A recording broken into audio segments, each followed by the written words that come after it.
3:47 in the morning.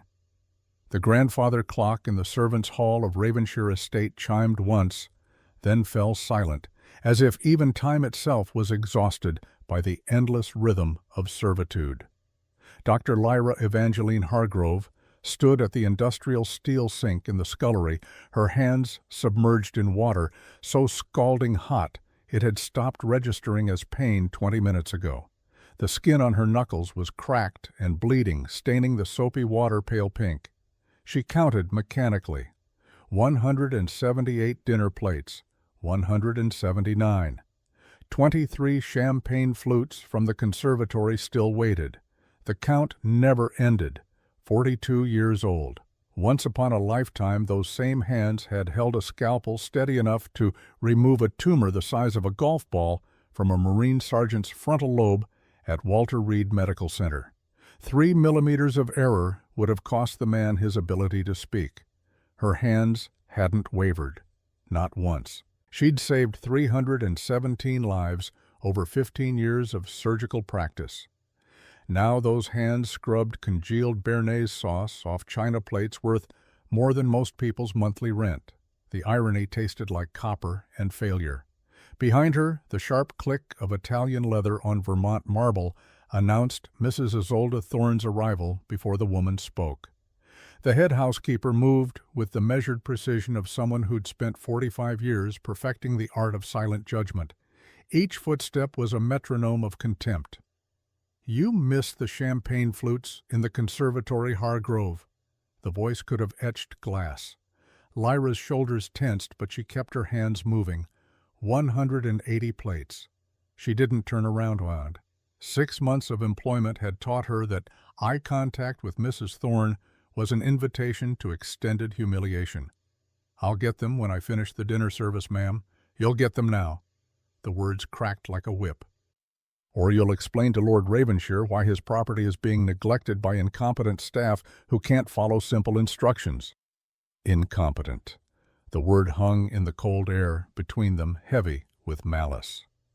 Lyra had spent 4 years in Army Medical Corps in Iraq, had performed emergency amputations in field hospitals while mortar rounds shook the surgical tent, had saved lives when supplies ran out and power failed, and the only thing standing between soldiers and death was her training and her will. But to Isolde Thorne, she was just another incompetent maid. Lyra pulled her raw hands from the water. The skin was white and puckered, wrinkled like old paper. She dried them on the rough cotton towel hanging from her apron string and met the older woman's gaze for exactly 1 second, long enough to show she'd heard, short enough to avoid confrontation. "Yes, ma'am." Mrs. Thorne's smile was the kind that never reached her eyes. She was 63, rail thin, with silver hair pulled back so tightly it looked painful. Everything about her was sharp angles and cutting edges. She carried the perpetual scent of lavender that couldn't quite mask something else underneath. Something old and faintly rotten like flowers left too long in stagnant water. "And Hargrove," the housekeeper's voice dropped to a venomous whisper, "that child of yours. I heard singing coming from the basement last night. At midnight. Some little lullaby disturbing the entire household." Lyra's blood went cold. Cassielle, her 9-year-old daughter. "She had a nightmare, ma'am. It won't happen again. See that it doesn't." Mrs. Thorne stepped closer, invading Lyra's space with deliberate menace. "Lord Ravenshire pays handsomely for silence and efficiency, not nursery rhymes and disruption. One more disturbance from that blind child, and you're both on the street. And good luck finding another position in this county with no references and a reputation for harboring unauthorized dependents." The threat was delivered with the casual efficiency of someone swatting an insect. Mrs. Thorne turned on her heel and walked away, each footstep a punctuation mark. "You are nothing here." Lyra waited until the sound faded completely before she allowed herself to breathe. Her hands were shaking, not from fear, from rage she couldn't afford to express. She looked down at her cracked, bleeding knuckles and thought about the $480,000 in medical debt that had brought her to this moment. $480,000. That was the number that had destroyed her life. The cost of 18 months of experimental treatments for the glioblastoma that had eaten her husband's brain one cell at a time. James had been 39 when the headaches started, 40 when the seizures began, 41 when he died in a hospice room that smelled like disinfectant and hopelessness, holding Lyra's hand and whispering that he was sorry, so sorry, for leaving her alone. 2 years later, James was gone. The debt was immortal. Lyra had tried everything. Sold their house in Alexandria, Virginia, liquidated retirement accounts, maxed out every credit card, borrowed from colleagues who stopped returning calls after the third request. The hospital had been understanding at first, offering payment plans and sympathy. Then came the collection agencies, the lawsuits, the wage garnishment that took 70% of every paycheck, leaving her unable to afford rent and food simultaneously. You can't perform neurosurgery when you're working 3 jobs just to keep a roof over your daughter's head. The medical board doesn't care about your circumstances when your hands shake from exhaustion and you've been awake for 40 hours straight. One mistake on the operating table, one tremor at the wrong moment, and someone dies. So she'd let her medical license lapse, walked away from 15 years of training and practice. And when even that wasn't enough, when the eviction notice came, and Cassiel started sleeping in her winter coat because the utilities had been shut off, Lyra had done what desperate people have done since the beginning of recorded time. She'd taken the only job that didn't ask questions. Ravenshire Estate paid $12 an hour under the table. No benefits, no background checks, no questions about why a woman with a medical degree was willing to scrub floors. The posting had been specific: live-in housekeeping position, room and board included, discretion required. The basement room was barely larger than a closet, damp and cold and smelling of old stone, but it was warm enough, and the door had a lock. And it was better than the homeless shelter where they'd spent 3 nights before Lyra saw the job listing. It was survival, nothing more, nothing less. She gathered the champagne flutes from the conservatory, each one catching the pre-dawn light and throwing rainbows across walls covered in oil paintings of dead Ravenshires. The glasses were baccarat crystal, probably older than she was. They'd held wine that cost more per bottle than Lyra made in a week, consumed by guests at the annual Veterans Gala she'd served, but not attended. 300 guests in evening wear and diamonds and self-congratulation eating food prepared by a Michelin-starred chef flown in from Boston specifically for the occasion. Lyra had moved through them like a ghost in her black uniform, carrying trays of hors d'oeuvres, invisible and ignored, except for one moment, one fraction of a second when everything changed. She'd been serving the main course, seared scallops with citrus reduction and microgreens moving clockwise around the formal dining room. Lord Ezekiel Ravenshire sat at the head of the table presiding over the dinner with the weary air of a man fulfilling a tedious obligation. He wore a charcoal suit that probably cost 6 months of her salary. No tie. The collar of his white shirt was open, revealing a thin scar that ran from his collarbone to somewhere beneath the fabric. He'd been mid-conversation with a silver-haired investment banker discussing market volatility and portfolio diversification in the flat tone of someone who'd heard the same conversation 1,000 times before. Lyra had set his plate down carefully. The faint clink of fine china on polished wood. Nothing more. Lord Ravenshire's head had turned. His gray eyes met hers, and the scent hit him like a physical blow. She saw it happen, saw his nostrils flare, saw his hand tighten on the stem of his wineglass. The crystal cracked. Not shattered, but a hairline fracture appeared running from base to rim like a lightning strike frozen in glass. "Excuse me." His voice was low, rough, like he hadn't used it properly in decades. He stood abruptly. The chair scraped against hardwood with a sound that made every head turn. "I need a moment." The entire dining room watched in stunned silence as Lord Ezekiel Ravenshire, reclusive billionaire master of a 50-room Gothic estate, the man who hadn't been seen in public more than twice a year, for the past 40 years, walked out of his own dinner party in the middle of the first course. And Lyra, whose hands had stayed steady during combat surgery but couldn't hold a tray of scallops without trembling, felt the birthmark on her left shoulder blade burst into white-hot flame. She found Cassiel in the library at 3 in the morning. The dinner service had ended in confusion. Guests had departed early, whispering about Lord Ravenshire's health and mental state. Mrs. Thorne had delivered a 20-minute lecture about professional conduct and how Lyra would be held personally responsible for any social awkwardness caused by the master's sudden departure. Lyra had nodded, apologized, promised it wouldn't happen again. Then she'd gone down to the basement to check on her daughter. Cassiel's cot was empty. Panic drove Lyra through the dark corridors of Ravenshire Estate like a woman possessed. The basement, the kitchen, the conservatory, the morning room. Each empty space ratcheted her fear higher until she was running her worn shoes slapping against marble, not caring anymore who heard her or what consequences would follow. The library was in the west wing, through oak doors with brass handles shaped like ravens, down a corridor lined with portraits of dead Ravenshires, their painted eyes following her progress with aristocratic disdain. To the double doors at the end, 12 feet high, carved with scenes from Greek mythology. Persephone descending into the underworld, Orpheus looking back at Eurydice and losing her forever. The doors stood open. Lyra burst through them, heart in throat, ready to grab Cassiel and run. Damn the job. Damn the debt. They'd figure something out. They had to. Her daughter sat cross-legged on a Persian rug, worth more than a house facing Lord Ezekiel Ravenshire. He occupied a leather armchair that looked like a throne holding a glass of amber liquid whiskey, probably from a bottle older than most countries.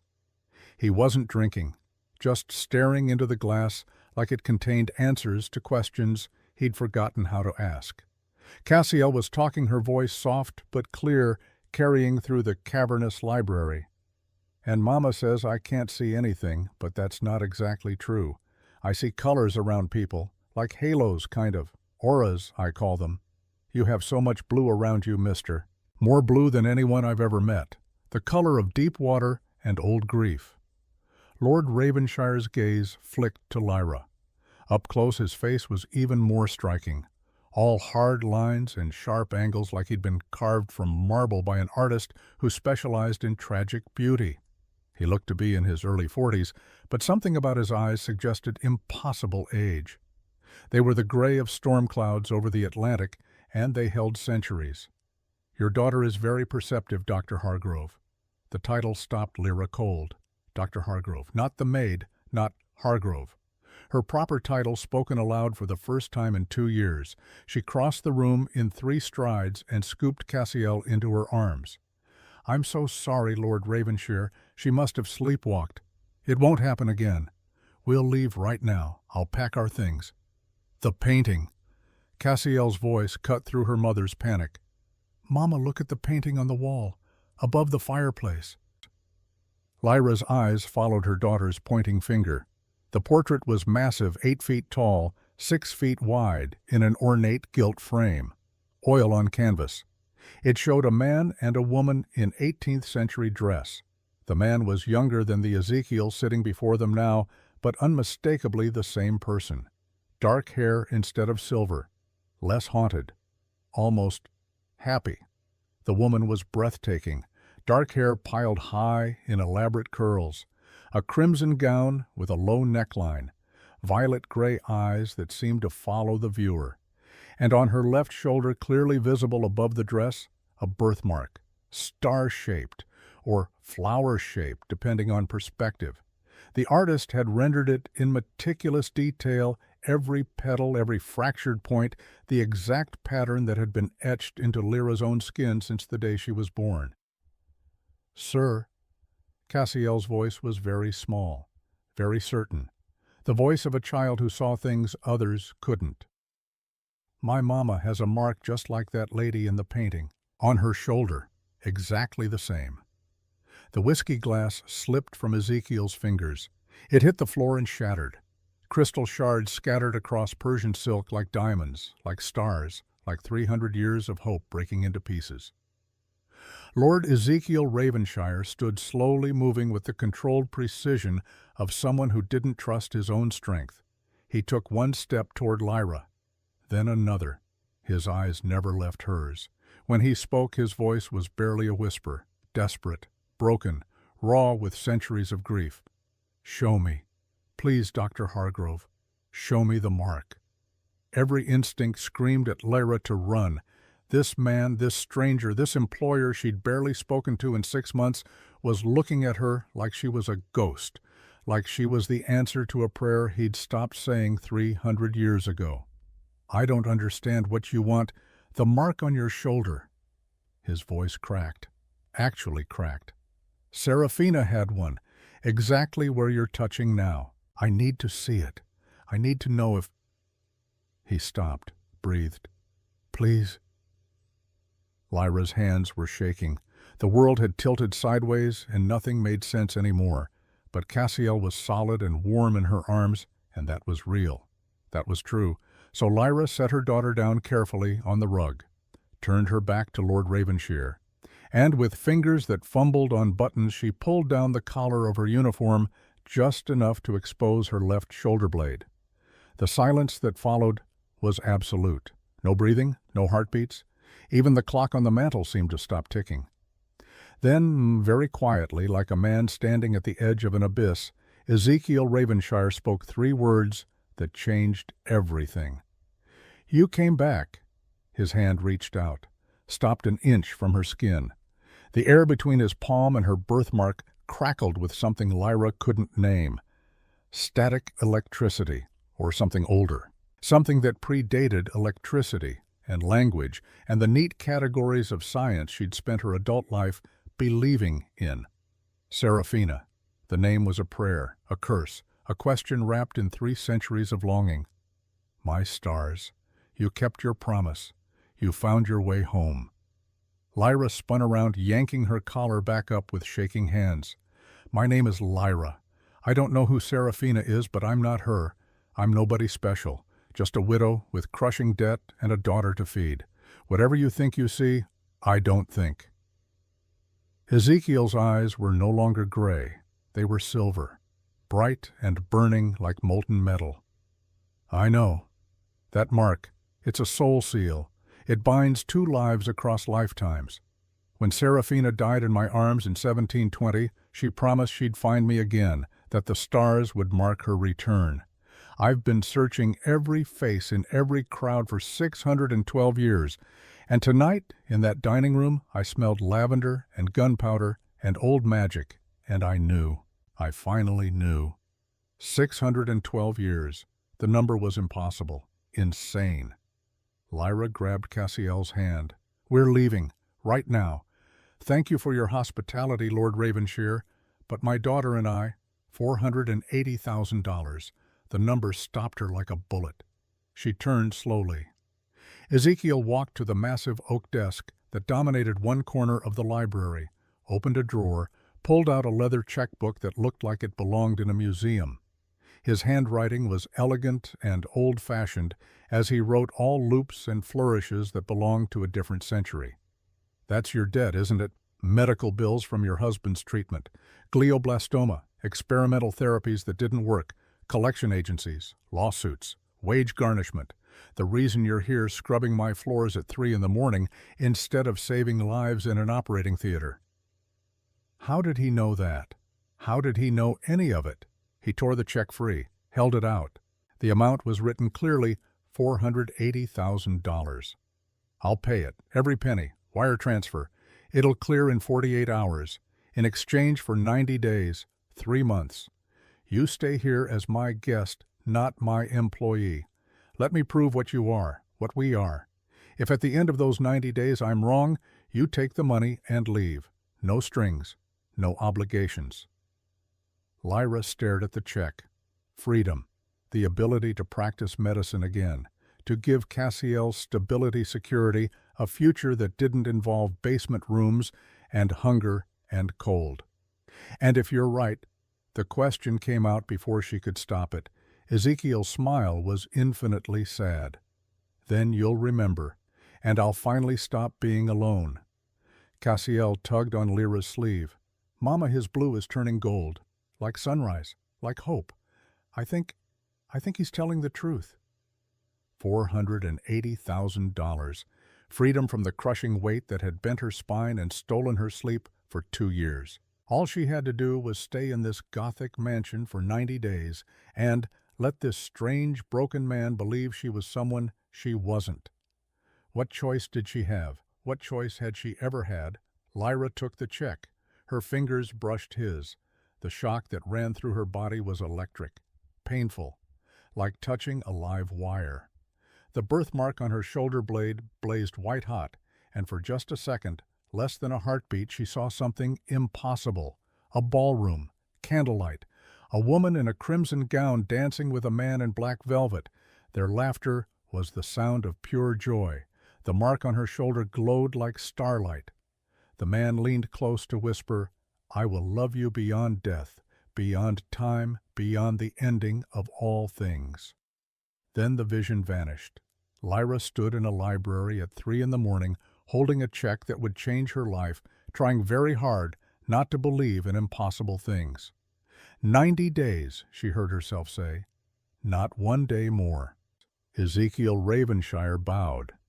Actually bowed like she was royalty instead of a broke widow cleaning toilets for $12 an hour. Thank you, my queen. The clock on the mantel struck 4. Somewhere in the walls, old wood settled and groaned. And in the shadows beyond the library doors, a figure watched in silence. Cornelius Blackwell had served the Ravenshire family for 280 years as chief financial officer. He knew every secret, every weakness, every vulnerability that could be exploited. And now he knew the greatest vulnerability of all. The Queen had returned. He pulled out his phone, typed a message to a contact saved only as Protocol 7. The screen's glow illuminated his face in the darkness, a face that showed no emotion. No surprise, just cold calculation.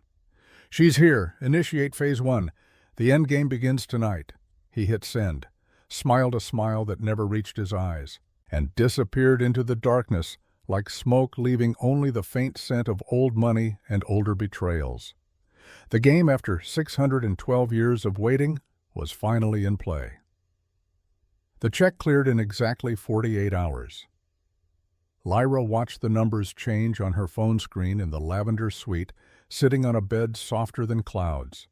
The debt that had crushed her for 2 years, the lawsuits, the collection calls, the garnished wages, the constant knot of fear in her stomach simply disappeared, zeroed out, deleted from existence like it had never been real. $480,000, paid by a man who thought she was his dead wife, reincarnated. She should have felt relief. Instead, she felt like she'd signed a contract written in a language she couldn't read, binding her to terms she didn't understand. You'll move to the East Wing immediately. Mrs. Thorne's voice could have etched acid on steel. She stood in the doorway of the lavender suite, her mouth pressed into a line so thin it barely existed. Everything about her posture screamed disapproval. Lord Ravenshire's direct orders. This suite is suitable for important guests. The pause before important guests carried an ocean of contempt. Lyra folded the last of Cassiel's threadbare clothes into their battered suitcase.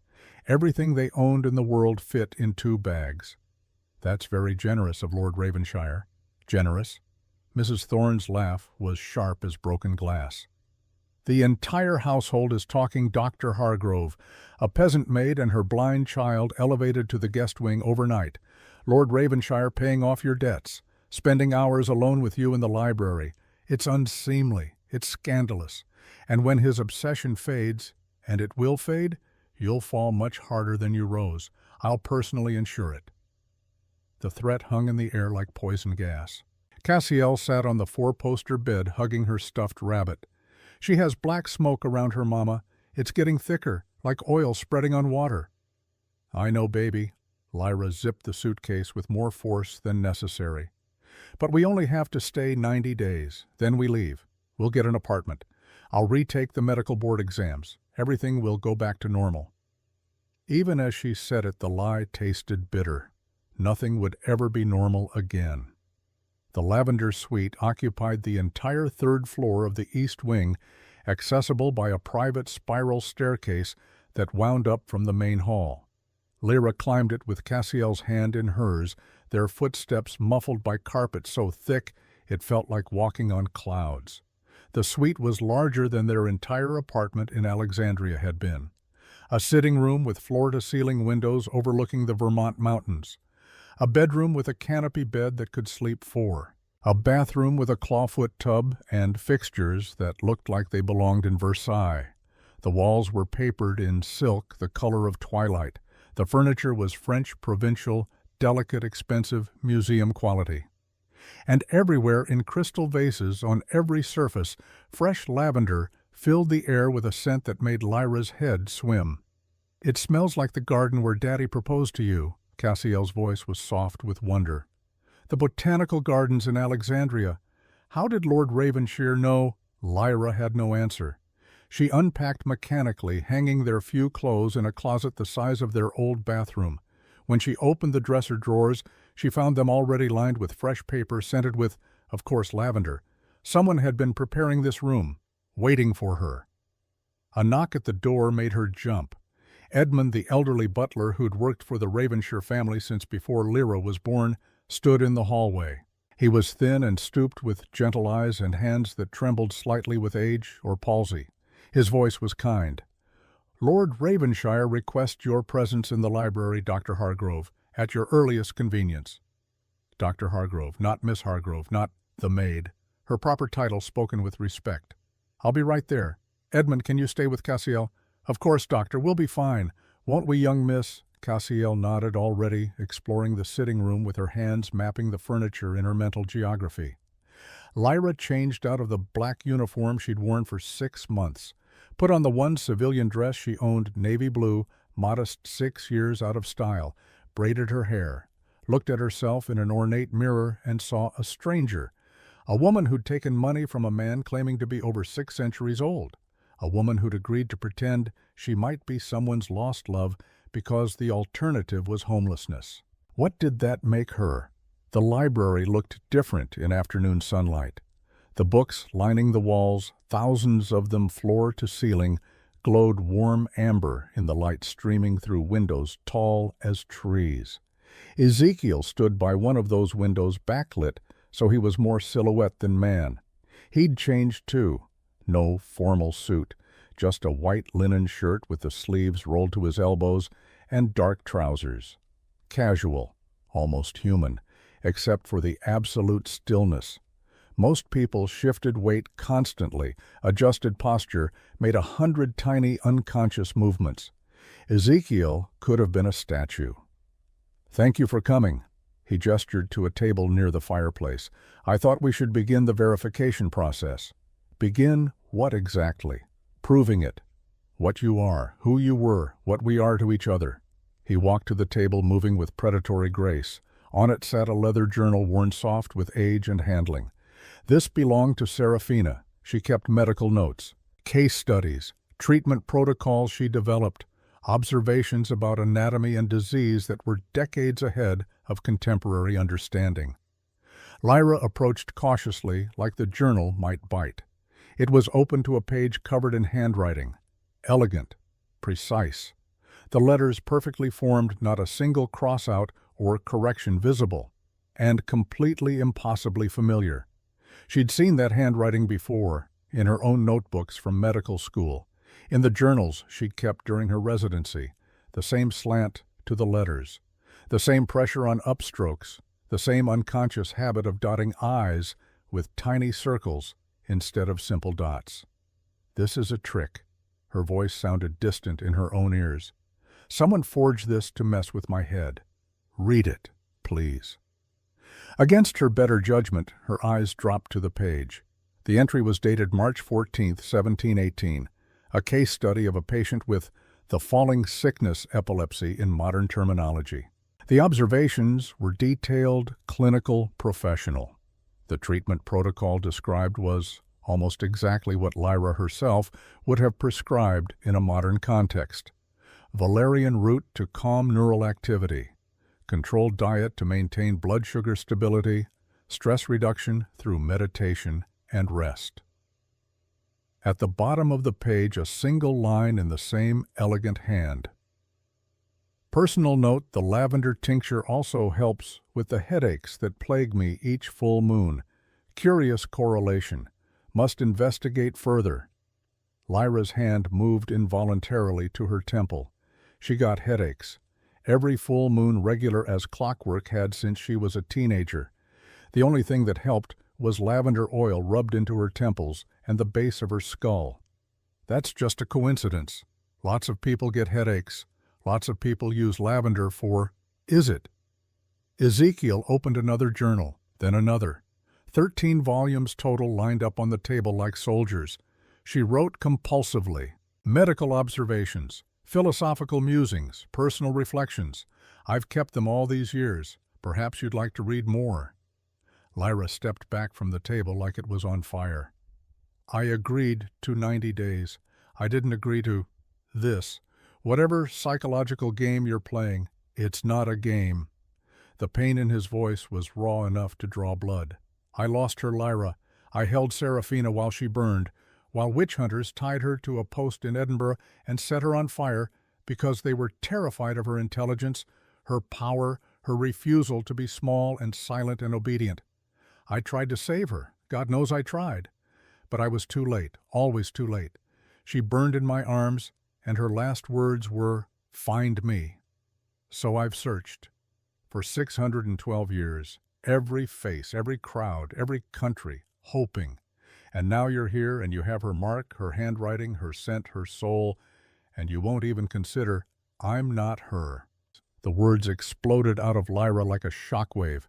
I'm me. I'm a real person, not some ghost wearing meat. I sold my house to pay for my husband's treatment. I watched him die over 18 months, piece by piece. I held my daughter when she went blind, and there was nothing I could do to stop it. That's my life. My pain, my history. Not some 18th century romance novel. Mine. Silence crashed over the library like a breaking wave. Heavy, suffocating. Ezekiel's shoulders sagged. He looked every one of his 612 years in that moment. You're right. I apologize. This was too much too soon. I'm pushing you because I'm desperate, and desperation makes us cruel. He closed the journals with careful hands. The Vampire Council arrives at sunset tomorrow. They've agreed to perform the traditional verification ceremony. When a soul-bonded pair is allegedly reunited, the council must witness and validate the claim. It's old law, very old. But if you'd rather not participate, what does it involve, this ceremony? 7 tests. You'll be presented with 7 personal objects that belong to Seraphina. You must identify each one and explain its significance. If you're truly her soul returned reborn into a new life, the knowledge will be there, buried deep perhaps, unconscious, but accessible. 7 tests, 90 days, then freedom and a clean slate and the ability to practice medicine again. Fine, I'll do your tests, but when I fail, and I will fail, because I'm not a reincarnated 18th century noblewoman, you accept it. You let us go. No arguments, no more checks. We're done. Agreed. You have my word. He offered his hand to shake on it. She took it. The jolt of contact was weaker this time, but still present. A current running between their palms, warm and insistent, and impossible to ignore. When she pulled away, her shoulder blade was burning. That night, Lyra dreamed. Not of James dying in the hospice, not of surgeries gone wrong or bills she couldn't pay. She dreamed of standing in a field of sunflowers under an impossibly blue sky, her hands glowing like captured starlight. Light poured from her palms, warm and golden and alive. And a voice not her own but somehow familiar whispered in her ear, "When darkness comes, remember you are the dawn. You have always been the dawn." She woke with her palms warm, faintly luminescent. The glow faded in seconds, but it had been there. Real. Impossible, but real. She didn't sleep again that night. The Vampire Council arrived at dusk in 3 black cars that moved without headlights, silent as shadows. Lyra watched from the window of the lavender suite as they wound up the long gravel drive to Ravenshire Estate. 3 vampires emerged, 2 men and 1 woman. All of them appeared to be in their 40s or 50s, but they moved with the careful deliberation of beings who'd perfected every gesture over centuries. Old, not in appearance but in essence. "Mama, they're here." Cassiel pressed against Lyra's side, her sightless eyes tracking something only she could perceive. "The ancient ones. Their colors are strange, like oil on water. All the colors at once, shifting and changing. Stay very close to me tonight. No wandering. Promise me." "I promise." The verification ceremony was held in the grand hall, a cavernous room Lyra had only seen while cleaning. At night, lit by hundreds of candles in iron chandeliers, it looked like something from a Gothic fairy tale. Vaulted ceilings painted with frescoes of angels and demons locked in eternal combat. Stained glass windows depicting battles and martyrs and moments of terrible beauty. A marble floor polished to a mirror shine that reflected the candlelight like a lake of fire. Ezekiel stood at one end of the hall wearing a formal black suit that made him look like a Victorian mourner attending his own funeral. The council members arranged themselves in a precise semicircle. Edmund guided Lyra to the center of the hall, then retreated to the shadows with Cassiel. The woman stepped forward first. She was tall, nearly 6 feet, with bone-white hair piled high in an elaborate style, and eyes the color of amber or old whiskey or autumn leaves about to fall. Everything about her radiated controlled power. "I am Lady Morgana Frost, First Seat of the North American Vampire Council." Her voice carried through the hall without effort. "We are here to verify the claim that you, Dr. Lyra Evangeline Hargrove, are the reincarnated soul of Lady Seraphina Ravenshire, who died March 15, 1720, in Edinburgh, Scotland, during the witch purges." Lyra's mouth was dry as sand. "I understand. The test is simple in structure, complex in execution. 7 objects belonging to Lady Seraphina will be presented to you one at a time. You will identify each object and explain its personal significance to her life. You may handle them. You may take as long as you need, but you may not ask for help or guidance." Lady Morgana's gaze was pitiless, ancient. "If you fail even one identification, the soul bond is declared false, and Lord Ravenshire must accept that his centuries-long search has ended in failure. If you succeed in all 7, the bond is verified, and you will be formally recognized as the returned queen. Do you consent to this test?" No. Every cell in her body screamed no. This was insane. She was a doctor, a woman of science and evidence. She didn't believe in reincarnation or soul bonds or any of this medieval mysticism. But $480,000 in clear debt said she'd at least try. What did she have to lose? "I consent." Edmund brought the first object on a velvet cushion. A locket. Silver tarnished black with age on a delicate chain that looked like it would snap if you breathed on it too hard. Lyra picked it up carefully. The metal was warm. Too warm, like someone had just been wearing it against living skin. She opened it without conscious thought, her fingers finding the hidden catch instinctively. Inside were 2 miniature portraits painted on ivory. A man and a woman. The style was clearly 18th century, the clothing, the pose, the techniques. The paint had faded, but was still visible. The man was Ezekiel younger and actually smiling. The woman had dark hair and violet eyes and a star-shaped mark on her exposed shoulder. "It's a wedding gift." The words came from somewhere deep inside her, bypassing conscious thought entirely. "He gave it to me to her, to Seraphina, on their wedding night. June 21st, 1716, midsummer." The portraits were painted in secret by an artist from France who owed Ezekiel a favor. "We couldn't marry publicly. His family would never have approved of a human bride, so we married in the woods at midnight with only the moon as witness." Lady Morgana's eyebrow lifted, a precise millimeter. Why would his family object to a human? Because she was human, and he was. Lyra stopped, blinked, looked at Ezekiel in confusion. I don't know. I don't know why I said that. I don't know any of this. Continue with the remaining objects. The second object made Lyra's doctor instincts kick in immediately. A surgical knife, primitive by modern standards, but well-crafted. The blade was still sharp after 3 centuries. She tested it with her thumb without thinking the exact way she'd tested scalpels thousands of times in operating rooms. She used this for amputations during the Jacobite uprising. Field medicine in 1715 when the Highland rebels clashed with English forces. She saved 17 soldiers before the retreat at Sheriff Muir. She hated it, hated cutting. Serafina wanted to heal, not maim. But sometimes amputation was the only way to save a life from gangrene. The knowledge poured out of her like water from a broken dam, unstoppable, undeniable. The third object, a dried flower. Lavender somehow preserved for 300 years, still faintly fragrant. From our garden. We grew it for the headaches that came with every full moon, and because it reminded her of her mother who died when Serafina was 7. Her mother's name was Eleanor. She used to make lavender sachets.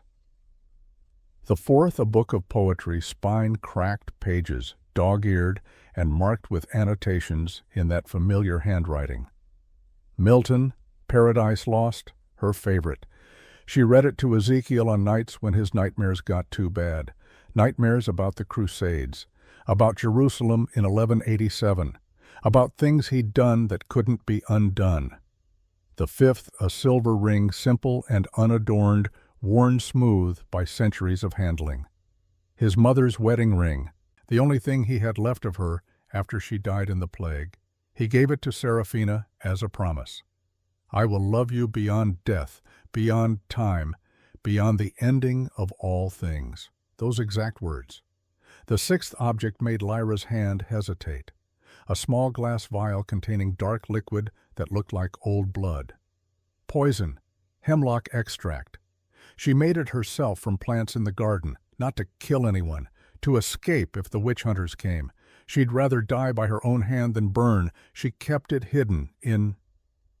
Lyra's eyes went unfocused, seeing something that wasn't there. In a hollow book, Ovid's Metamorphoses, on the 3rd shelf in the library. The room was dead silent. The seventh and final object was brought out with Edmund's hands visibly shaking. A portrait miniature no larger than a playing card. The paint was darkened with soot. The ivory backing was warped and cracked from heat, but the image was still visible, a woman's face, beautiful and serene. Lyra took it, turned it over. On the back, in that familiar handwriting, blackened but legible, 4E, when darkness comes, remember light exists. The room spun. Time collapsed. Past and present merged into a single terrible moment of absolute clarity. She saw it all, the mob with their torches, the accusations of witchcraft because Serafina could read Latin, and Greek because she practiced medicine, because she refused to be silent and small and obedient. The trial that was no trial at all, just a formality before execution, standing in the town square in Edinburgh tied to a wooden post, surrounded by kindling that smelled like pine and death. Ezekiel fighting through the crowd.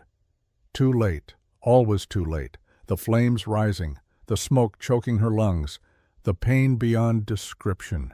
And then floating above her burning body, looking down at Ezekiel, screaming her name, until his voice broke, she'd whispered a promise into the wind, I will find you. The stars will guide me home. Wait for me, my love, wait for me. Lyra dropped the miniature, staggered backward. Her hands were shaking uncontrollably. I can't do this. This isn't real. This isn't... You've identified all 7 objects, Dr. Hargrove. Lady Morgana's voice was surprisingly gentle. The soul bond is verified. You are the returned queen. No, tears streamed down Lyra's face. I'm not her. I'm not. I'm just me. Just Lyra. Just a widow from Virginia who made mistakes and lost everything. I'm not... but the birthmark on her shoulder was blazing like a brand, and somewhere in the locked rooms of her mind, a door had swung wide open. Behind it were 612 years of grief and waiting and love that death couldn't kill. Ezekiel moved toward her, slowly, giving her every opportunity to step away. When she couldn't, frozen by shock and recognition and impossible memory, he knelt. Actually knelt on the marble floor in front of the entire vampire council and household staff, a king kneeling before a broke widow in a 6-year-old dress. I don't expect you to remember everything immediately. I don't expect you to love me as Serafina loved me. But please, Lyra, let me protect you this time. Let me keep you safe. I failed once. I won't fail again. Lyra looked down at him. This impossible man, this creature who'd lived through the Crusades and the Renaissance and 2 world wars and still carried the weight of one woman's death like an open wound in his chest. From across the hall, Cassiel's clear voice rang out. "Mama, his blue just turned gold. Pure gold, like sunrise. He's telling the absolute truth." The room held its breath. Lyra's hand reached out, not consciously, her body moving on its own, and touched Ezekiel's silver hair. The moment her fingers made contact, light bloomed. Not metaphorical, actual light, soft and golden, emanating from her palm. It spread across Ezekiel's face like dawn breaking, and for just a second the room was filled with radiance, warm as summer sun. Then it faded, but everyone had seen it. The Queen's gift, light magic. They'd thought it was lost forever. Lady Morgana's eyes were wide. The legends were true. She carries the dawn. In his office in the East Wing, Cornelius Blackwell watched the ceremony through security cameras he'd installed months ago. He'd seen enough, more than enough. The Queen was verified, which meant Phase 2 could accelerate. He descended from his office to the secure room he'd built in secret, hidden behind a bookshelf that looked like all the others. Inside was a safe. Inside the safe were documents that would destroy Lord Ezekiel Ravenshrew's contracts with shell corporations. Wire transfer records showing $50 million systematically embezzled from the Ravensshire Trust over the past decade, and the crown jewel, a contract he'd prepared months ago. A simple investment transfer on the surface. But Clause 17, buried in legal jargon on page 9, was pure poison. In the event of Lord Ravenshire's incapacitation or death by any means, all assets, properties, and voting shares shall transfer in full to the Chief Financial Officer, Cornelius Blackwell Esquire. 280 years of loyal service, watching, waiting, playing the perfect servant while skimming millions and preparing for this exact moment. But first, he needed Ezekiel weakened, distracted, vulnerable. He pulled out a crystal decanter filled with amber liquid, whiskey, a rare blend he'd been serving to Lord Ravenshire every evening for the past 6 months. Ezekiel's mighty vampire constitution could process almost any poison, but liquid silver was different. 3 drops per night suspended in alcohol, slow-acting, cumulative. By now, Ezekiel's system should be saturated. Cornelius poured himself a glass from a different bottle, pure, untainted whiskey, and raised it to the empty room. To 612 years of your pathetic grief, and to 3 days until I own everything you've built. He drank, smiled, and began making calls. The first was to Mrs. Isolde Thorne. "The Queen is verified. Dreadmore needs to know. Make your report." The second was to a clinic in Switzerland. "I need the asset moved tonight." "Yes, the child. Leverage is everything." The third was to his lawyer in the Caymans. "Prepare the transfer documents. It's almost time." The end game, 280 years in the making, was finally here, and Cornelius Blackwell intended to win. Ezekiel collapsed on the archery range 3 days after the verification ceremony. One moment he was teaching Cassiel how to shoot his hand steady as he guided her grip on the composite bow. The next, his legs gave out. He hit the ground hard, his body convulsing.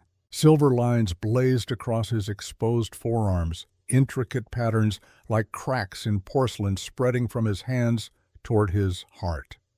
Cassiel screamed. Lyra was beside him in seconds, her doctor training overriding panic. She checked his pulse. Weak, arrhythmic, wrong. His skin was cold as marble.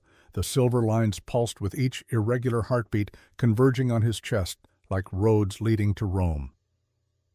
"Edmund," Lyra shouted toward the estate, "I need my medical bag.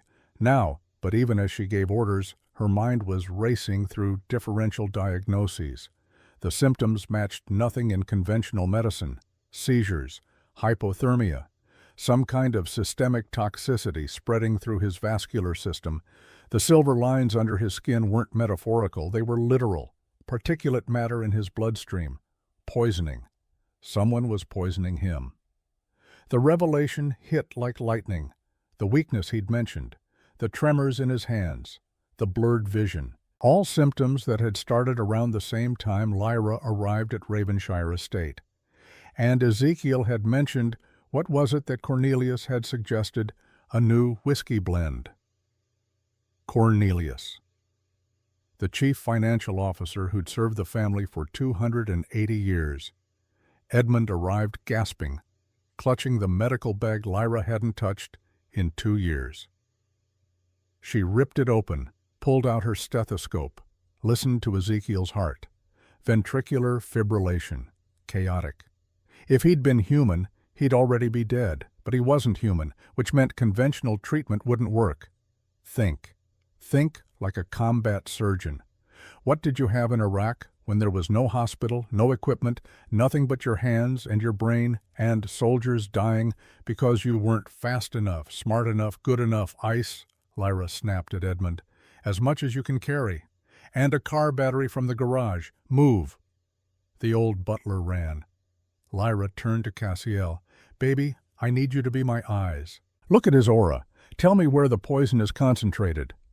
Her daughter knelt in the grass, those sightless violet eyes, tracking patterns only she could perceive. It's in his blood, Mama. Silver threads, like spider webs wrapped around his heart, squeezing tighter with every beat. Silver poisoning in a vampire's bloodstream, like mercury poisoning in humans. Toxic, potentially fatal. But Lyra had treated heavy metal poisoning before. The principle was the same: extract the toxin before it reached critical organs. But how do you extract silver from blood without dialysis equipment? The answer came from a surgery she'd performed in Fallujah, a Marine with shrapnel embedded too deep for conventional extraction. She'd used electromagnetic induction, a car battery and jumper cables creating a magnetic field strong enough to pull metal fragments through tissue toward the surface. Silver wasn't naturally magnetic. But if the poison was colloidal silver suspended in liquid form, if it was particulate, she could use the same principle. Edmund returned with a bucket of ice and jumper cables. Dr. Hargrove, what are you? No time. Lyra ripped Ezekiel's shirt open, dumped ice across his chest. Hypothermia would slow his metabolism, slow the poison spread, buy her precious minutes. She grabbed the jumper cables and attached one to the positive terminal, one to negative. Then she did something that would have gotten her arrested in any civilian hospital. She pushed the exposed copper ends directly into the ice, covering Ezekiel's chest, creating an electromagnetic field in direct contact with his body. Cassiel watched the silver threads. Tell me if they move. Her daughter's eyes went wide. They're pulling toward the metal like they want to escape. It was working. The silver particles were responding to the electromagnetic field. Lyra adjusted the cable's position, moving them in slow circles over Ezekiel's heart, drawing the poison out, pulling it away from vital tissue toward the ice where it would crystallize and separate from his blood. 5 minutes. 10. Ezekiel's convulsions slowed. His breathing steadied. The silver lines on his skin began to fade like a tide going out. Finally, Lyra saw it. In the melted ice water pooling on his chest, tiny silver particles, hundreds of them, thousands, suspended in pink-tinged water. She'd done it. saved him using battlefield improvisation and desperation. Ezekiel's eyes opened, gray, clear, focused. "You saved my life. Don't talk. You need rest. You need to know who did this." His voice was steel wrapped in ice. "This wasn't an accident. This was attempted murder over months. Systematic poisoning." Cassiel's small voice cut through the tension. "Mr. Blackwell's office. The poison came from there. I can see the trail in the aura threads. It goes from Grandpa's heart all the way to the east wing, 3rd floor, the room with dark wood and the smell of old paper and older lies." Edmund's face went ashen. "That's the CFO's private office. But Sir Mr. Blackwell has served your family for 280 years. Ezekiel sat up too fast. Lyra tried to push him back down, but it was like pushing against granite, which means he's been planning this for decades, possibly centuries. We need proof, evidence that will hold up before the council. "Then we get it tonight," Lyra said. "But you're not going anywhere until I've run a full examination. You just had a near-fatal toxic episode. You need—" "I'm a vampire, Dr. Hargrove. We heal fast. I'll be fine." "You're also my patient, and my patient will sit still while I check his vitals, or I'll sedate you with enough tranquilizer to drop an elephant." For the first time since the poisoning, Ezekiel smiled. A real smile. "Serafina used to threaten me with sedation too. She was very insistent about patient cooperation. Smart woman. Now hold still." They broke into Cornelius Blackwell's office at 2 a.m. Broke in was generous. Ezekiel simply tore the locked door off its hinges with his bare hands and set it aside like cardboard. Inside was a shrine to meticulous order. Everything had its place.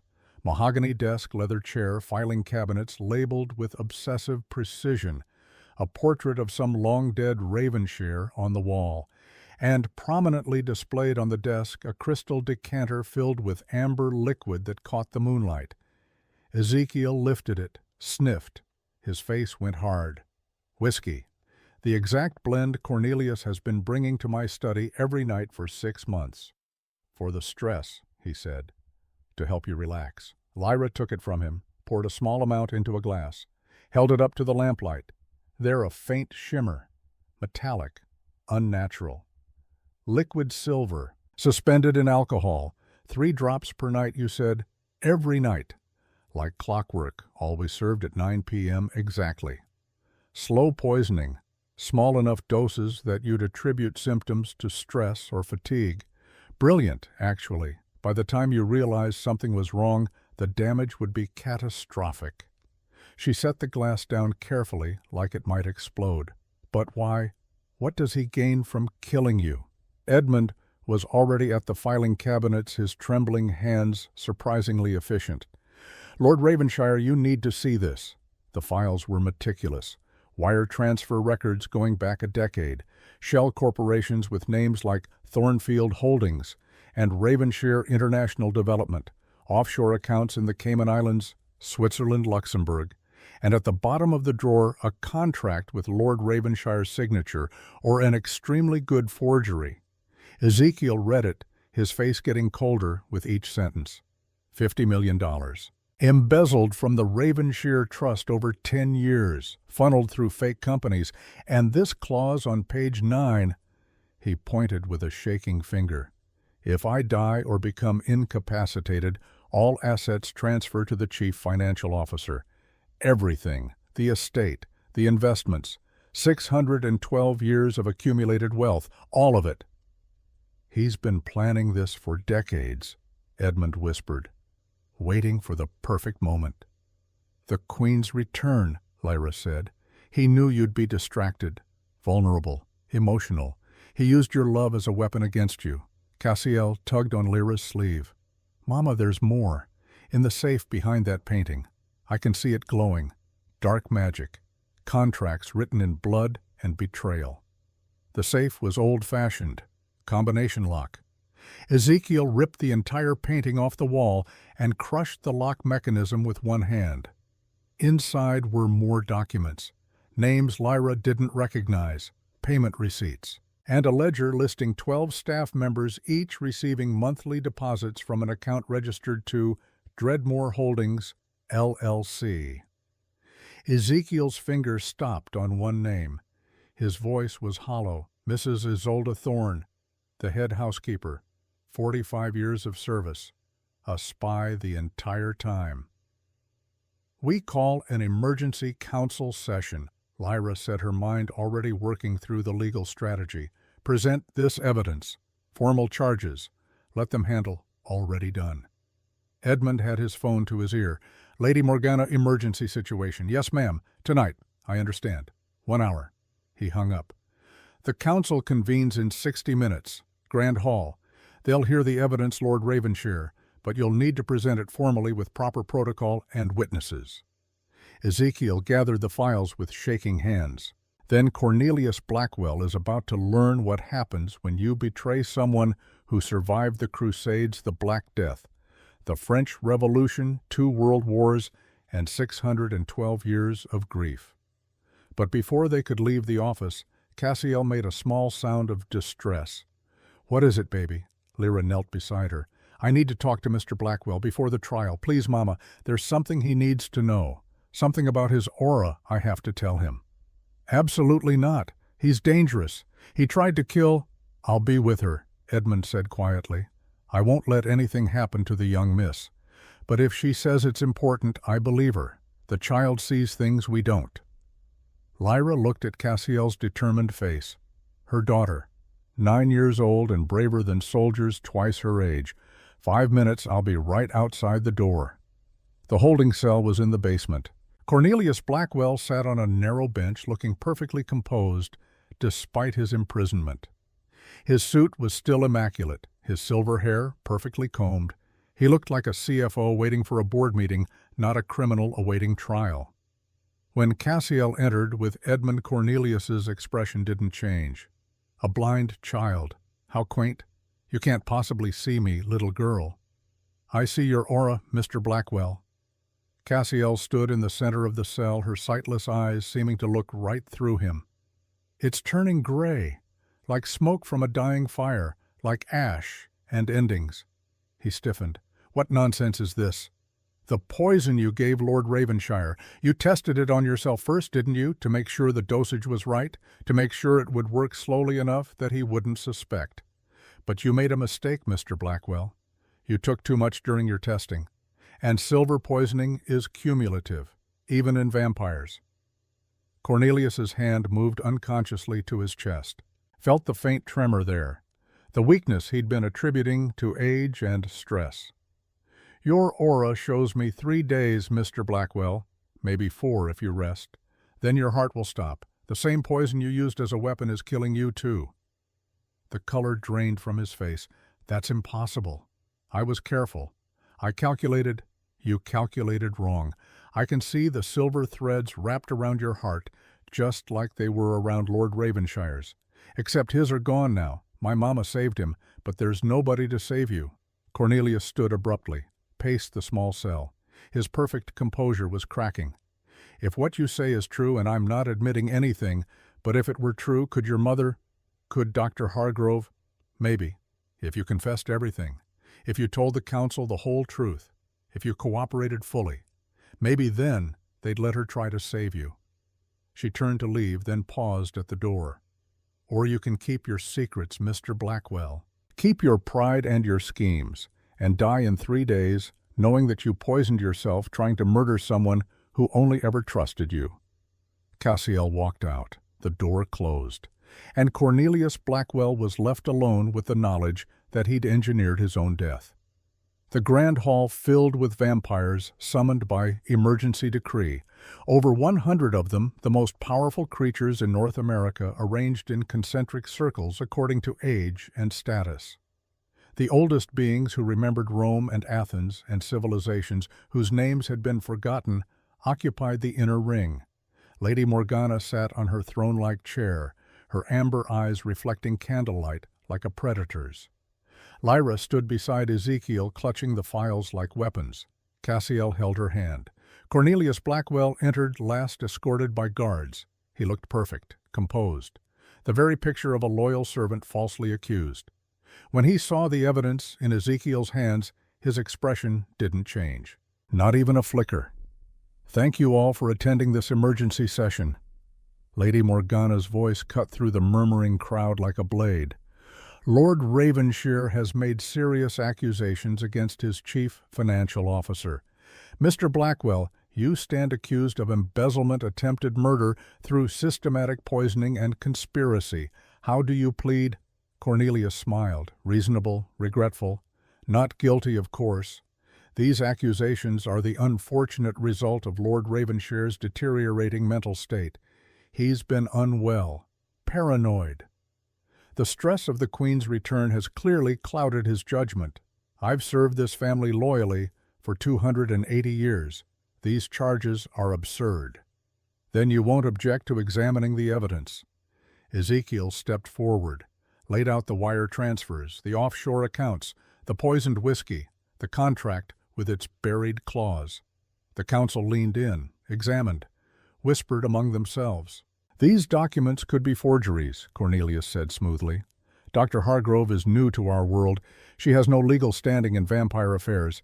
For all we know, she manufactured this evidence to ingratiate herself with Lord Ravenshire, who conveniently paid her crushing debt.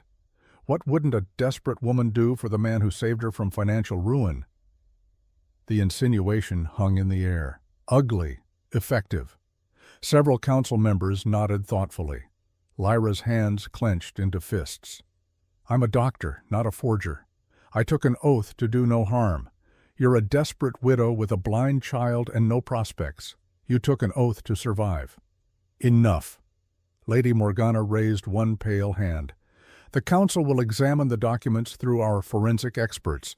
Bank codes and account signatures can be verified independently. This will take time, but—" "We don't have time." Cassiel's voice rang out clear and certain. The entire hall turned to look at the small blind girl who'd spoken without permission. "Mr. Blackwell is lying. I can see it. His aura. It's black with deception. And there's red in it now. Fresh red, like blood that hasn't dried yet." Cornelius's smile didn't waver. "A child's imagination. Auras don't exist, young lady." "Don't they?" Cassiel walked toward him with the confidence of someone who could see perfectly. "You have 12 people on your secret payroll. Staff members who take money from someone called Magnus Dreadmore. Mrs. Thorne is one of them. She's standing right there in the back of the hall." Every head swiveled. Mrs. Isolde Thorne stood among the household staff, her face draining of color. "That's ridiculous," she sputtered. "I've served this estate for 45 years with nothing but devotion. Serving 2 masters," Ezekiel said coldly. "Cornelius has the receipts. Monthly payments. $50,000 per year. All you had to do was report on my activities, my vulnerabilities, my weaknesses. And when the time came, you were supposed to open the gates for Dreadmore's forces, let his army in, help them kill me, let Cornelius claim the estate in the chaos." For the first time, Cornelius's mask cracked. "Just a hairline fracture. You can't prove any of this." "Actually, we can." Edmund stepped forward holding a smartphone. His hands trembled, but his voice was steady. "I installed security cameras in your office 2 months ago, Mr. Blackwell. After the 3rd time, I caught you going through Lord Ravenshire's private files. I didn't know what you were planning, but I knew it wasn't right. Old servants develop instincts." He pressed play on the video. The footage was crystal clear. Cornelius in his office, opening the safe, counting money, making phone calls. And then the smoking gun, a conversation recorded 3 days ago. Cornelius's voice, "It's Blackwell. The Queen is verified. Ravenshire is weakened from the poisoning. I need the asset moved tonight." "Yes, the child. Leverage is everything. Dreadmore's forces should be in position by—" The hall erupted. Shouts. Accusations. Cornelius backed away, his hand moving toward his jacket. "Don't!" Ezekiel was across the room in a blur. He grabbed Cornelius's wrist, twisted with surgical precision. A small pistol clattered to the marble floor. Silver bullets gleamed in the candlelight. "Your backup plan, of course. Always thinking ahead, weren't you, Cornelius? You self-righteous fool." Cornelius's composure shattered completely, his face contorted with 280 years of suppressed rage. "Do you know what it's like? Watching you brood over a woman who's been dead for centuries while the estate crumbles? You're weak, pathetic, mired in the past. Dreadmore will do what you never could, build an empire that actually matters." "Then you should have joined him openly instead of poisoning the man who trusted you." "Trust?" Cornelius laughed high and hysterical. "You trusted me to clean up your messes, to balance books you never looked at, to run an estate you barely lived in while you wallowed in grief. I earned this money, Ezekiel, every penny. And now—" The windows exploded inward. Glass rained down like deadly snow as dark shapes poured through the openings. Vampires, dozens of them wearing tactical gear and moving with military precision. Dreadmore's army had arrived right on schedule. In the chaos, Mrs. Thorne pulled a gun from her apron, small, efficient, deadly. She pointed it not at Ezekiel, but at Cassiel. "Nobody moves," she screamed, her voice cracking, "or the child dies right now." Everything stopped. The invading vampires, the council members. Even Ezekiel, halfway across the room, froze mid-step. Mrs. Thorne's hand was shaking, but her finger was on the trigger. "Lord Dreadmore sends his regards. This estate now belongs to him. Surrender peacefully, and the child lives. Resist, and I paint these walls with her blood." Lyra didn't think, didn't hesitate. 15 years of surgical training, 4 years of combat, muscle memory deeper than thought. She grabbed a heavy iron candlestick from the nearest table, threw it with the precision of a surgeon who'd spent years targeting tumors measured in millimeters. It hit Mrs. Thorne's wrist with a sickening crack. The gun went off the bullet, punching harmlessly into ancient plaster. Cassiel screamed. Then the grand hall became a war zone. Ezekiel's security forces, vampires loyal to Ravenshire, engaged Dreadmore's invaders. The hall filled with snarls and gunfire and the wet sounds of hand-to-hand combat. Blood splattered across marble. Ancient bodies fighting with modern weapons.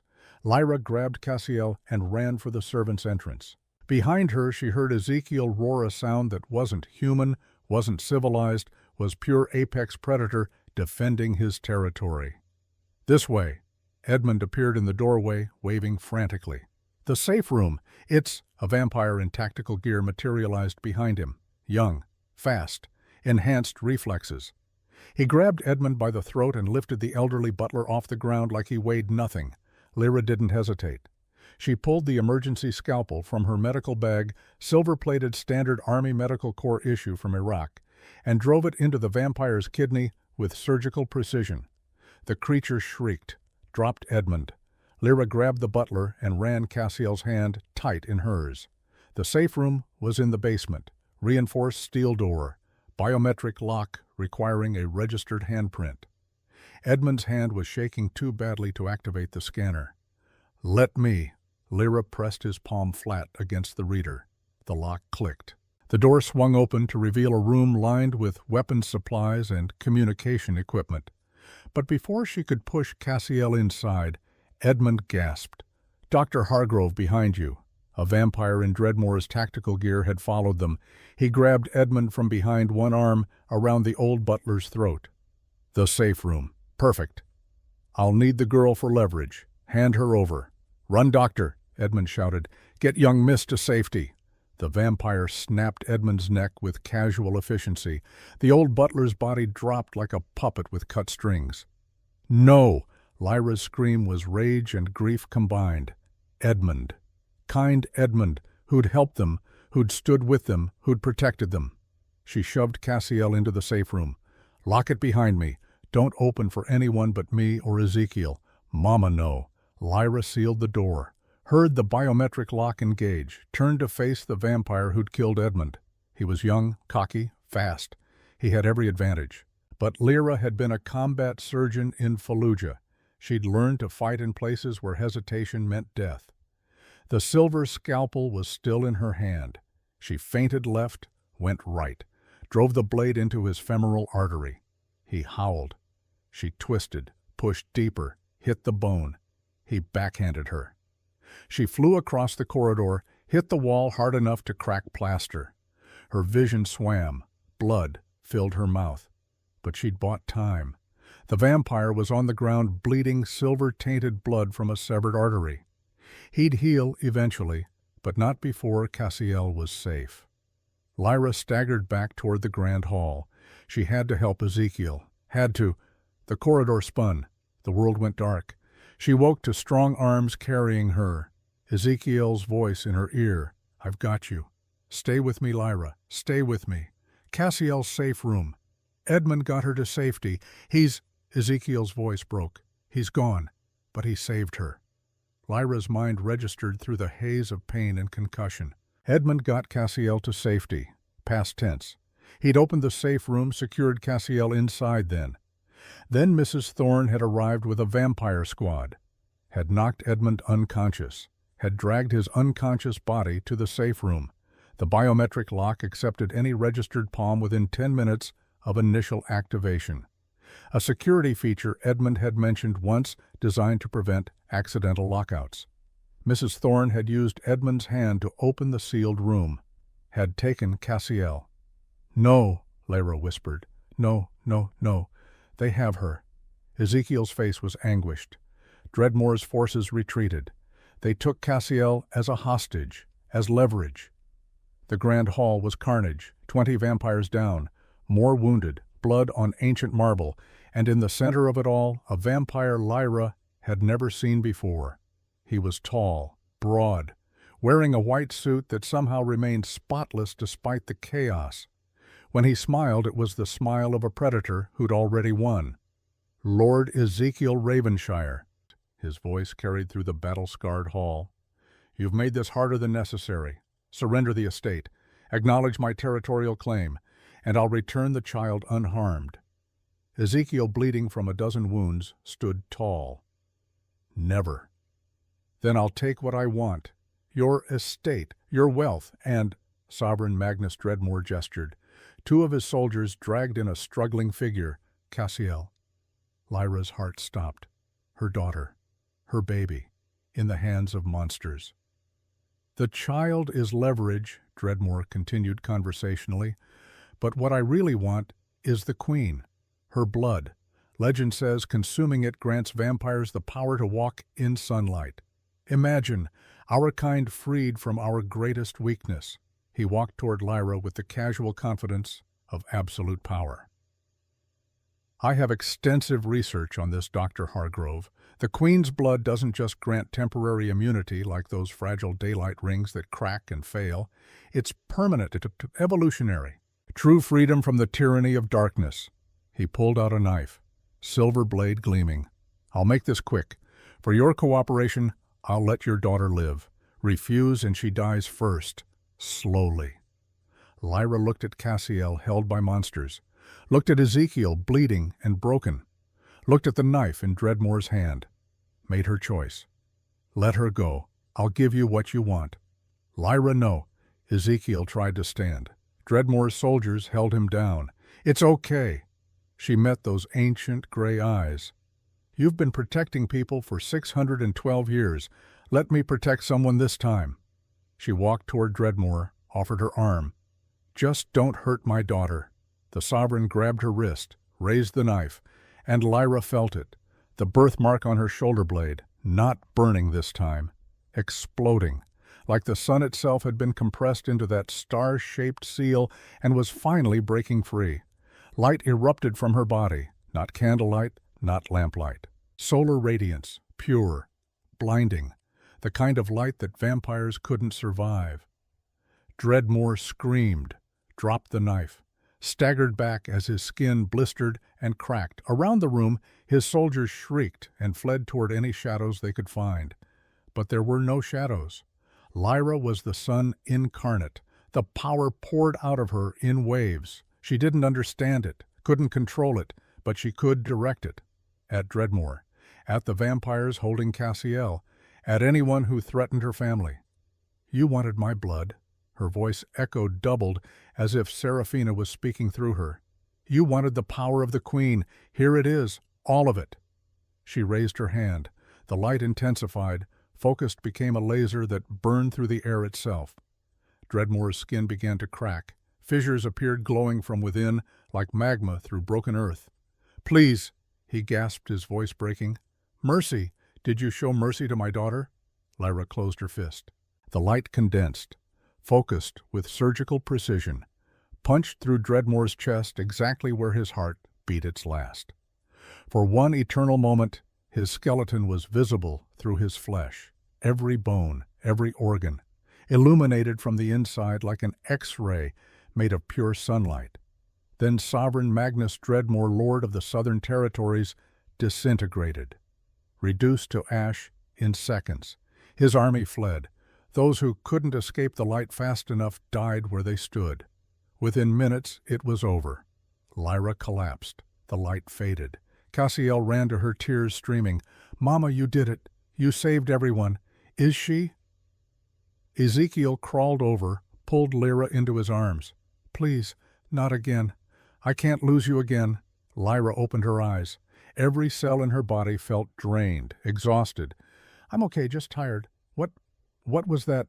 "The Queen's power. The reason witch hunters burned Seraphina. The reason I've protected your secret for 612 years across multiple lifetimes." He kissed her forehead with infinite gentleness. "You're so much more than you know." Lady Morgana approached, helping herself to her feet. The council elder surveyed the destruction with ancient eyes. "Well, that settles any remaining questions about legitimacy. The bond is clearly genuine. The power is real." She turned to Cornelius, cowering in a corner. "As for you, Mr. Blackwell, the council finds you guilty of treason, embezzlement, attempted regicide, and conspiracy to commit mass murder. The sentence is death by council execution." "Wait." Cornelius backed away, his perfect composure completely shattered. "I can give you information, bank accounts, Dreadmore's entire network. I know everything." "You know nothing of value anymore." Ezekiel stood slowly, moving like death itself. "But I'll give you a choice: execution by council law, or trial by combat with me." Cornelius looked at Ezekiel's eyes, saw 612 years of war, chose neither. He ran, pulled a vial from his jacket, the liquid silver he'd used to poison Ezekiel, drank it in one desperate gulp. The poison that had taken months to weaken Ezekiel consumed Cornelius in seconds.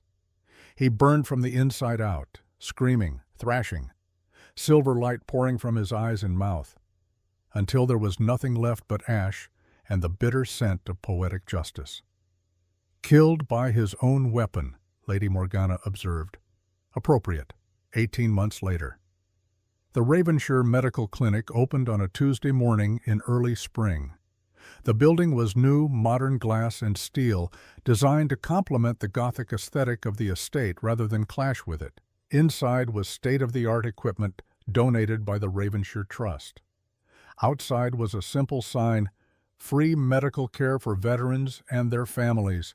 No one turned away. Dr. Lyra Hargrove, fully licensed and reinstated after passing her medical boards with perfect scores, saw her first patient at 9 a.m. A veteran from Afghanistan with PTSD and chronic pain. By noon, she'd seen 7 more. At 1 p.m., Ezekiel found her in the office reviewing patient files. Busy morning.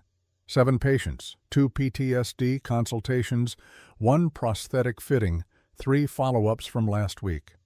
She smiled, genuine, happy.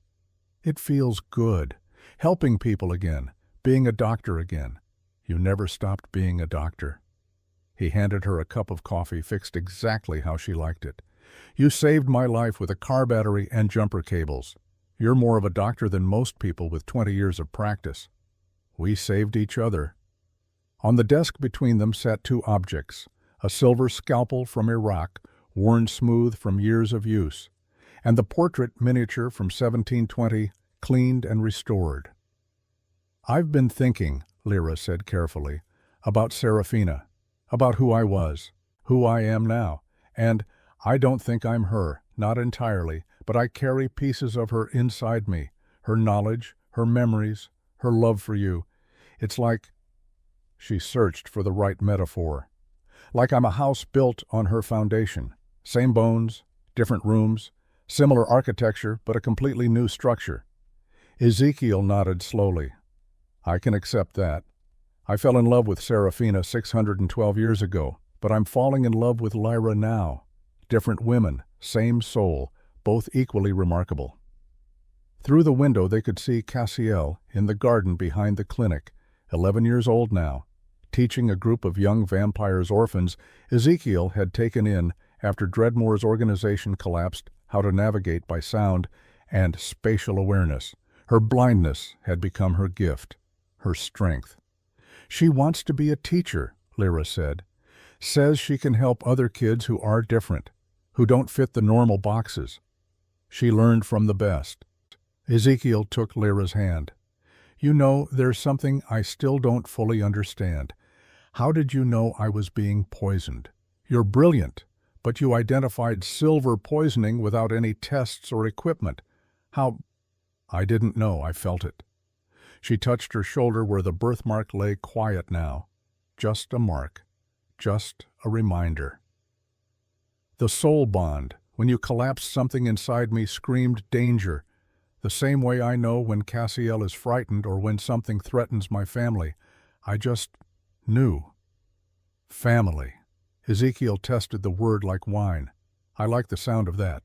Lady Morgana appeared in the doorway, her white hair gleaming in the spring sunlight. I hope I'm not interrupting. I came to check on the clinic's progress. Very impressive, Dr. Hargrove. Thank you, and thank you for the Council's continued support. We should be thanking you. By eliminating Dreadmore and exposing Blackwell's conspiracy network, you prevented a civil war. 12 co-conspirators arrested, 17 territories stabilized, peace in the vampire world for the first time in decades. The ancient vampire smiled. The Council has voted to formalize your position, Queen of the Eastern Seaboard, if you'll accept the title. Lyra looked at Ezekiel. What does that actually mean? Authority, protection, resources to do more of this. He gestured at the clinic. Help more people. Build something that lasts beyond our lifetimes. I'm not a politician. I'm a doctor. Exactly. Lady Morgana's amber eyes gleamed. You're a doctor. A soldier. A mother. A survivor. Someone who earned her crown through skill and sacrifice, not inheritance or birthright. That's precisely what we need. Someone who understands struggle. Someone who fights for people instead of power. Lyra thought about it. About James, who'd taught her to fight for what mattered. About the soldiers she'd saved in Iraq. About Cassiel growing up in a world where being different could be a strength instead of a weakness. Okay, but I have conditions. The clinic stays free. We expand to serve more veterans, human and vampire. And no politics. I don't care about territorial disputes. I care about people. All people. Agreed. Lady Morgana extended her hand. Welcome to the Council, Your Majesty. As the elder vampire left, Cassiel ran in muddy and laughing. Mama, Grandpa, Ezekiel. The roses bloomed early, all of them. The whole garden looks like a painting. They walked outside together. The estate grounds had been transformed over 18 months. What had been a Gothic fortress was now a sanctuary. Gardens where Cassiel taught. Therapy spaces for PTSD treatment. Playing fields where vampire and human children learned together. A place where broken people could heal. On the hill overlooking it all stood a memorial, 47 stones arranged in a circle. One for each soldier Ezekiel had lost at Omaha Beach in 1944, and one new stone, smaller, for Edmund. They visited every morning, left flowers, spoke names, remembered. You carry them well, Lyra said as they stood before the memorial. I carry them always, but it's lighter now, knowing I'm building something they would have believed in, something that honors their sacrifice. Do you think Serafina would have approved of all this? Ezekiel looked at the clinic, the gardens, the children playing without fear.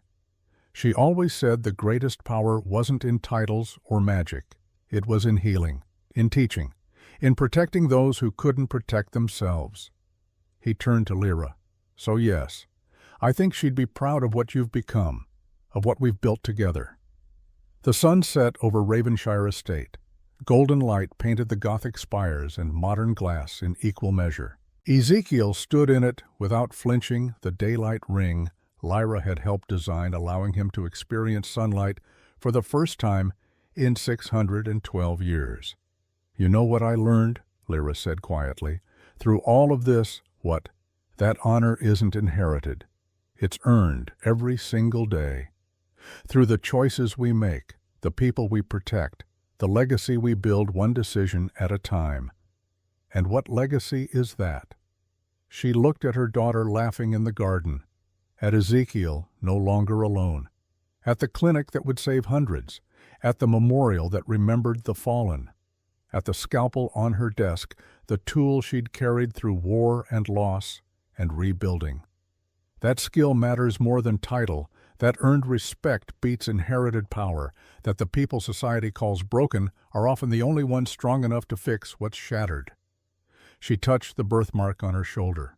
Quiet now, just a star-shaped reminder of who she'd been and who she'd become.